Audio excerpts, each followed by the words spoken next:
तो बच्चों आज हम बात करेंगे वेट स्टोन ब्रिज। तो इंग्लैंड के वैज्ञानिक sir Charles F Wheatstone ने 1847 में प्रतिरोधों की एक व्यवस्था समांतर चतुर्भुज में की। इसमें इन्होंने क्या किया, 4 प्रतिरोध लिए और बताया कि अगर 4 प्रतिरोधों में से कोई 3 प्रतिरोधों के हमें मान दिए हों तो चौथा अज्ञात प्रतिरोध का मान हम ज्ञात कर सकते हैं। तो देखिए इसके लिए बेटा हमने ये डायग्राम यहाँ पर बना रखा है। तो आइए बात करेंगे। इस डायग्राम में देखिए हमने एक सेल लगा रखा है। तो अब जाहिर सी बात है कि सेल लगा है तो सेल से बेटा क्या जाएगी, धारा जाएगी। तो हमने कहा इस सेल से जो धारा जा रही है वो कितनी आई एम्पियर की जा रही है। अब ये आई एम्पियर की धारा धीरे धीरे आगे बढ़ेगी और यहां पहुंचेगी। अब बेटा हम तुमको एक एग्जांपल देते हैं कि तुम्हारे घर में हमने कहा एक मोटर लगा है और ये मोटर की पाइप है, इसमें पानी आ रहा है और इस मोटर से हमने क्या किया, 2 पाइपें अलग अलग और लगा दी। अब इसी पाइप से ये 2 पाइपें कनेक्ट है। तो अब जो भी पानी आ रहा है वो आधा पानी इसमें जाएगा और आधा पानी किसमें जाएगा, दूसरी पाइप में जाएगा। तो आप देखिए अगर मान लीजिए कि ये एक पाइप है तो पाइप में आई एम्पियर की धारा जा रही है। तो ये यहाँ पर देखिए 2 भुजाओं में क्या हो रही है, स्प्लिट हो रही है, मींस अलग अलग हो रही है। तो आधी धारा इसमें जाएगी और आधी धारा इसमें जाएगी। तो हमने कहा कि भुजा AB में जो धारा जा रही है वो बेटा क्या है, I1। तो जो भुजा AD में धारा जाएगी वो बेटा क्या होगी, I2 होगी। क्या होगी, I2 होगी।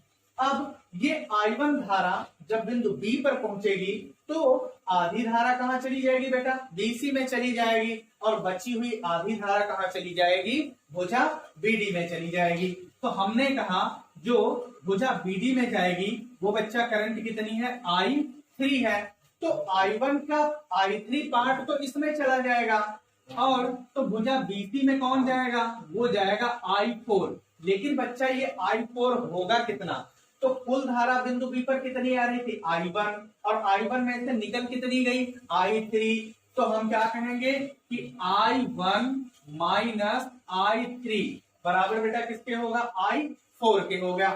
अब यहां पर देखिए हम अगर कहें कि अब आप देखिए ये जो 2 पाइप है, इस पाइप में एक धारा इधर से आ रही है और इसमें एक धारा आ रही है, या कहो इसमें पाइप में पानी आ रहा है, इसमें आ रहा है। तो जब ये दोनों पानी एक में मिलेंगे तो इस पाइप से एक में होकर के निकलने लगेंगे। तो इधर से ऐसे देखिए भुजा BD में धारा बेटा कौन सी आ रही है, I3 आ रही है, और भुजा AD में कौन धारा आ रही है, I2 आ रही है। तो भुजा DC में जो धारा I5 होगी वो कितनी होगी, वो होगा I3 और I2 का योग। तो हम कहेंगे I5 इक्वल होगा I2 प्लस बेटा क्या होगा, I3 होगा। लेकिन according to Wheatstone bridge जो यहाँ पर भुजा BD है इसमें कोई भी धारा प्रवाहित नहीं होगी। इसका मतलब जो I3 का मान है वो बेटा क्या हो जाएगा, 0 होगा। क्या होगा, 0 होगा, मतलब कोई धारा नहीं जाएगी। तो जब इसमें कोई धारा I3 जाएगी ही नहीं तो हम क्या कहेंगे कि टोटल की धारा I1 किसमें जाएगी, भुजा BC में ही जाएगी। मतलब यहाँ से I क्या हो जाएगा, I3 कैंसिल आउट हो जाएगा। ऐसे ही यहाँ से भी, क्योंकि जब इसमें धारा ही नहीं आएगी तो I3 बेटा यहाँ से क्या हो गया, कैंसिल हो गया। अब हम बात करते हैं ओम के नियम से। तो ओम का नियम से विभवांतर बेटा जो B बराबर होता है वो क्या होता है, I और इंटू R। अर्थात हम कह सकते हैं करंट और रेजिस्टेंस का क्या होता है बेटा, मल्टीपल होता है। क्या, करंट और रेजिस्टेंस का क्या होता है, मल्टीपल। अब इसके लिए हम क्या करेंगे, हमने कहा कि ये कोई वायर है और ये वायर का बिंदु A है और ये वायर का बिंदु B है। इस वायर में बेटा क्या है, हमने कहा कि एक कोई प्रतिरोध लगा हुआ है, वो हमने प्रतिरोध मान लिया P है, और इस तार में जो धारा है वो क्या है, I एम्पियर की है। तो अब हम कहेंगे इन बिंदु A और B के बीच विभवांतर कितना होगा। तो बेटा हम यहां से कहेंगे कि VA बिंदु और बी का विभवांतर बी ए माइनस बी बी, विभवांतर मीन्स विभवों का अंतर, बराबर क्या होगा, हमने अभी बताया कि धारा और प्रतिरोध का गुणनफल। तो यहाँ बेटा धारा कितनी है, आई है, और प्रतिरोध इसमें क्या लगा हुआ है, पी। तो यहाँ विभवांतर बना VA minus VB equal I P. अब बेटा हम क्या करेंगे, हमारा जो ये फिगर है, इस फिगर में हम ऐसे ही बिंदु ए बी, बिंदु बी सी, फिर AD और DC और BD, इनके बीच क्या निकालेंगे, विभवांतर निकालेंगे। तो सबसे पहले हम विभवांतर बेटा निकालेंगे भुजा AB के लिए। तो हम यहाँ पर लिखेंगे भुजा AB में विभवांतर, AB में विभवांतर। तो बेटा भुजा AB में विभवांतर कितना बनेगा, यहां से हम देखेंगे तो देखिए A से B, तो ये बेटा बनेगा BA माइनस BB इक्वल, तो अभी हमने कहा था B इक्वल आई आर, तो विभवांतर BA माइनस BB इक्वल आई। तो यहाँ धारा कितनी है इस भुजा में, I1 कितनी है बेटा, I1 इंटू यहाँ प्रतिरोध कौन सा है P, तो ये क्या हो गया I1P।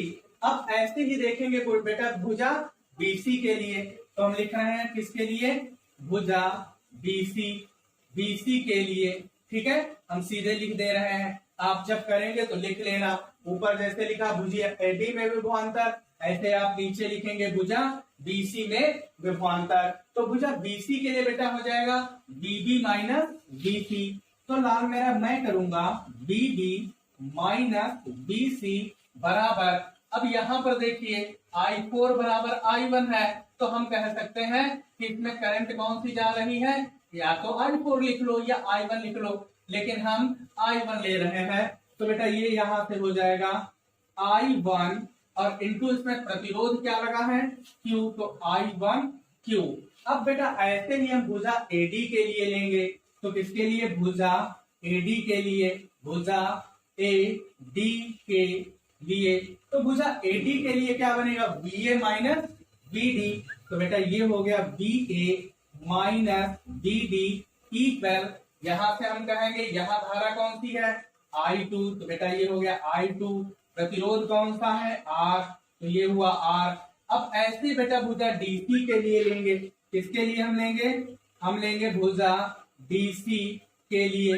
तो भुजा DC में देखिए आप धारा कितनी है I2 और प्रतिरोध कितना है R, तो D से C तक के लिए बेटा बनेगा BD माइनस BC बराबर हम क्या कहेंगे I2S, क्या कहेंगे बेटा I2S। अब हम किसके लिए लेंगे, ऐसे हम लेंगे भुजा BD के लिए, किसके लिए बेटा लेंगे, भुजा BD के लिए, भुजा BD के लिए। तो बेटा जब हम भुजा BD के लिए देखेंगे तो BB माइनस बनेगा BD, तो लाल मेरा ये बना BB माइनस BD इक्वल, अब वही धारा और प्रतिरोध का गुणनफल। तो बेटा यहाँ प्रतिरोध कौन लगा है, प्रतिरोध का काम कर रहा है गैल्वेनोमीटर, और धारा हमने कहा इसमें क्या है, अकॉर्डिंग टू किरचॉफ लॉ इस भुजा में धारा 0 होती है, तो ये बेटा बनेगा G इंटू 0, तो ये कितना हो जाएगा, टोटल वैल्यू बेटा हो जाएगी 0। तो हम आगे से इसी को कहेंगे कि BB minus BB minus BD equal G का 0 से मल्टीप्लाई 0। अब ये BD दूसरी ओर हम पक्षांतर करेंगे, तो बच्चा हम कहेंगे कि BB इक्वल किसके है, VD के। अब हमने जी कहा ये समीकरण 1, समीकरण 2, समीकरण 3, और बेटा ये हमारा रहा समीकरण नंबर 4, और उसके बाद हमने बनाया ये समीकरण 5। अब हमें करना क्या है कि 1, 2, 3 ये जो समीकरण है इनमें या तो B की जगह BD रख दो, या फिर जहां जहां BD है वहां वहां क्या रख दो, BB रख दो, BB की जगह BD या फिर BD की जगह अपने को बेटा क्या करना है, BB रखना है। तो चलिए हम देखते हैं समीकरण 1 में, सबसे पहले BB की जगह पर बेटा क्या रखेंगे, BD। तो देखो यहां है BA माइनस, अब BB, तो BB की जगह बेटा क्या रखना है, BD, तो ये क्या हो गया BD बराबर धारा और प्रतिरोध, तो I1P बेटा ये हमने कहा हमारा समीकरण नंबर क्या हो गया 6। अब देखेंगे अगले में, तो ये BB माइनस BC पर बेटा है I1Q, BB की जगह में BD रखना है, तो BB की जगह हमने BD रखा, तो BD माइनस BC इक्वल ये बेटा क्या है I1Q। ये बेटा हमने समीकरण नंबर क्या बना दिया 7 बना दिया। अब हम देखेंगे कि समीकरण हमारा जो 6 है और इधर से देखिए समीकरण नंबर 3, तो ये BA माइनस BD बराबर I1P, इधर से BA माइनस BD बराबर I2R, यानी कि ये दोनों आपस में क्या है बराबर। तो हम यहां से क्या कहेंगे कि समीकरण 3 व 6 से, तो समीकरण 3 और 6 से बेटा देखो, तो हम यहां से कहेंगे 3 क्या है हमारा I2R बराबर क्या हो जाएगा I1P के। इसको बेटा हमने बनाया समीकरण नंबर 8। अब हम देखेंगे अपना यहां से समीकरण नंबर जो 4 है वो BD माइनस BC, और बेटा यहां से आप देखिए आकर के समीकरण 7 है BD माइनस BC, तो हम क्या कहेंगे समीकरण 4 व 7 से, तो बेटा 4 और 7 से देखो, तो समीकरण 4 में देखो I2S कौन है I2S, तो हमने लिखा I2S बराबर समीकरण 7 बेटा क्या है I1Q, तो ये हो गया I1Q। इसको लाल मेरा मैंने समीकरण नंबर क्या बना दिया 9 बना दिया। अब हम कहेंगे कि समीकरण 8 भाग 9, हम क्या करेंगे यहां से समीकरण 8 को भाग करेंगे 9 से, तो 8 देखिए लाल क्या है I2R बटे 9 से भाग करनी है, तो ये है I2S बराबर इधर से देखिए I1P और बटे बच्चा कितना है I1Q, तो ये I1 I2 और I2 क्या हो गए साफ हो गए, तो बच्चा ये बचा क्या आप देखिए, ये बचा P बटा Q बराबर R बटा S, ठीक है।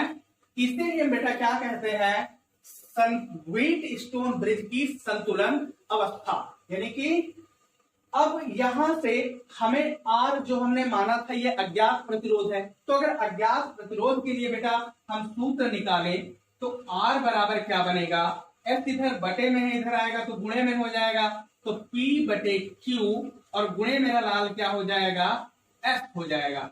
इस फार्मूले से हम दिए गए अज्ञात प्रतिरोध का मान निकाल सकते हैं। तो बच्चों हम आशा करते हैं कि हमारा वीडियो आपको पसंद आया होगा। अगर पसंद आया है तो इसे लाइक करिए और चैनल को सब्सक्राइब करिए। आज के लिए इतना, अगले टॉपिक में फिर मिलेंगे। धन्यवाद।